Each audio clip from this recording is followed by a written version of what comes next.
Salut, c'est Matt, bienvenue dans cette nouvelle vidéo. Aujourd'hui, ensemble, je voudrais qu'on parle de 8 conseils pour pouvoir mieux dormir. C'est parti. Évidemment, pour tout le monde, dans la vie de tous les jours, le sommeil c'est quelque chose de très important. Moi, ça fait des années que je lis des bouquins et je fais beaucoup de recherches autour du sommeil. C'est vraiment important pour moi de bien dormir et d'avoir des nuits qui sont réparatrices. Du coup, je me suis dit que ça vaudrait le coup de faire une petite vidéo pour que je te transmette mes conseils, et donc j'espère que quelques-uns au moins seront utiles pour toi. Évidemment, je ne suis pas scientifique, j'ai pas la science infuse, mais j'ai testé les choses par moi-même, et donc cette liste, ce sera 8 choses que j'ai testées et qui m'ont aidé à mieux dormir, donc c'est parti. Alors, pour commencer, attention à la caféine. Si tu as des problèmes pour dormir, c'est peut-être que tu bois trop de café ou que tu en bois trop tard. Ce qui est très important de comprendre, c'est qu'en fait, le corps va construire une tolérance à la caféine. Donc, si t'es fatigué et que tu bois du café pour te réveiller, ça va avoir de moins en moins d'effet, donc tu vas boire de plus en plus de café, donc tu vas dormir de moins en moins bien, être de plus en plus fatigué, boire de plus en plus de café, et donc ça peut avoir un cercle vicieux comme ça qui est très dangereux. Je t'invite à te poser des limites. Moi, c'est un café par jour maximum, tu fais ce que tu veux, mais globalement, la caféine, c'est quelque chose qui altère le sommeil, qui réveille, donc ça peut être génial pour travailler, pour être plus productif, mais il faut faire attention en ce qui concerne le sommeil. Voilà, ensuite, une des choses qui altère votre sommeil le plus, c'est les écrans. Les écrans avant d'aller se coucher. Alors je sais, c'est un peu chiant, désolé, c'est le moment où je vous fais la morale, mais regarder la télé, regarder son téléphone avant de s'endormir, ça perturbe le cerveau parce qu'en fait, la lumière de votre écran est interprétée par votre cerveau comme la lumière du jour. Et ça va perturber votre cycle circadien. C'est-à-dire ce qu'il y a dans le cerveau qui nous permet de savoir avec le soleil, quand il se couche et quand il se lève, quand est-ce qu'il faut se réveiller, quand est-ce qu'il faut dormir. Voilà, c'est un mécanisme instinctif qu'il y a dans notre cerveau.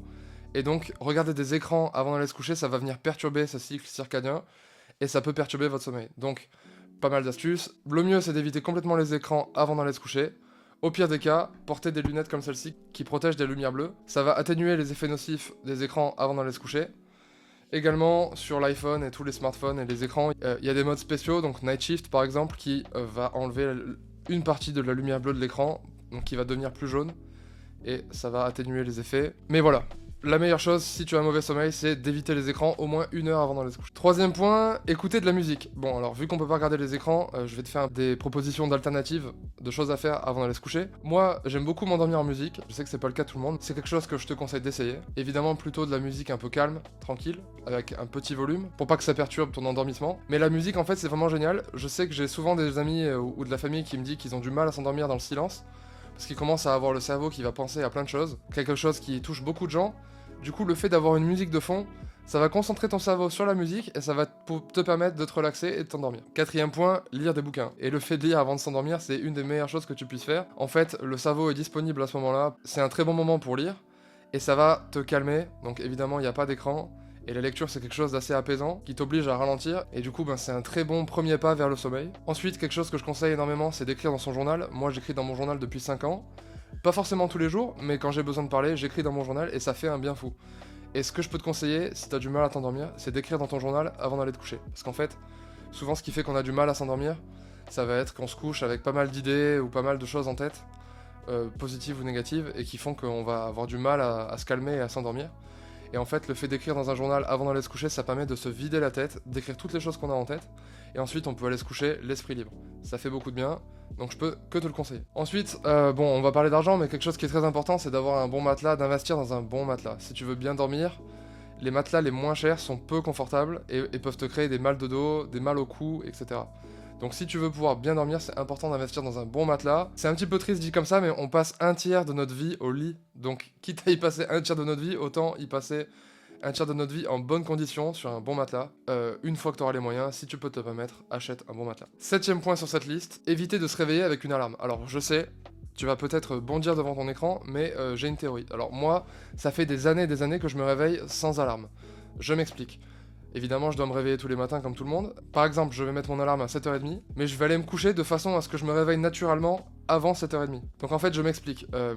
Quand tu te réveilles avec une alarme, c'est mauvais pour le sommeil, c'est mauvais pour le cerveau. Parce qu'en fait, on a des cycles de sommeil, donc la plupart des gens ont une nuit de 8 heures avec 2 cycles de 4 heures, idéalement. Si tu dors par exemple 6 heures et qu'au bout de la 6e heure, tu vas avoir une alarme qui te réveille, c'est très mauvais pour le cerveau. Parce qu'en fait, tu vas passer tout de suite d'un sommeil profond à l'éveil, et en fait, on n'est pas fait pour ça. En principe, le seul truc qui est censé nous réveiller, c'est le lever du soleil. Et le lever du soleil, c'est quelque chose qui se fait progressivement, qui va gentiment venir t'enlever de ton sommeil profond vers l'éveil.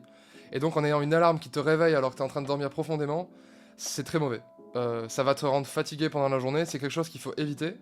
Donc ce que je peux te conseiller, c'est d'aller te coucher un peu plus tôt. Et donc naturellement, en allant te coucher un peu plus tôt, tu vas certainement te réveiller avant ton alarme. Et donc te réveiller plus naturellement. Et tu verras bien que tu seras en meilleure forme pendant la journée. Et c'est quelque chose de très important. Donc voilà, éviter de se réveiller avec une alarme. Il y a un truc que j'ai testé qui est assez cool, c'est de se lever avec la lumière. Maintenant, ils font des ampoules connectées qui permettent le matin de te réveiller avec. Donc en s'allumant petit à petit. Et ça réplique en fait un lever de soleil qui va venir s'allumer petit à petit, ça réveille en douceur, c'est quelque chose qui est vraiment pas mal, et que je peux te conseiller. Mais sinon, le top, c'est de se réveiller naturellement, sans alarme. Et donc, j'espère que t'as bien compris, c'est pas une question de faire la grasse matinée. Tu peux te lever à 6h sans alarme, il faut juste aller se coucher assez tôt pour que tu te réveilles naturellement. Enfin, dernier point sur cette liste, et c'est peut-être un des plus importants, avoir un rythme de sommeil régulier. J'ai lu plein d'études à ce sujet, et c'est sans appel, les gens qui ont un rythme de sommeil régulier, c'est-à-dire qui vont se coucher toute la semaine à la même heure et se lever toute la semaine à la même heure, ont un meilleur sommeil et se sentent plus en forme. Si tu es dans ce rythme classique de te lever très tôt toute la semaine parce que tu vas travailler ou que tu fais des études, et que du coup le week-end tu en profites pour faire la grasse mat et te coucher tard, c'est ce que la plupart des gens font, mais c'est très mauvais pour bien dormir. Parce que ton corps n'a pas le temps de s'habituer entre la semaine et le week-end sur un rythme régulier, et donc le dimanche soir tu vas avoir du mal à dormir parce que tu t'es couché tard la veille, etc., etc. Donc, ce que je peux te conseiller, c'est d'essayer d'avoir un rythme de sommeil le plus régulier possible, d'aller se coucher et se lever aux mêmes heures pendant toute la semaine. Voilà, la vidéo touche à sa fin, c'était 8 conseils pour mieux dormir, j'espère que au moins l'un d'entre eux te sera utile. N'hésite pas à liker et à t'abonner à la chaîne, c'est très important, je me lance sur YouTube donc j'ai besoin de soutien. Merci d'avoir regardé cette vidéo, à bientôt, c'était Matt, ciao.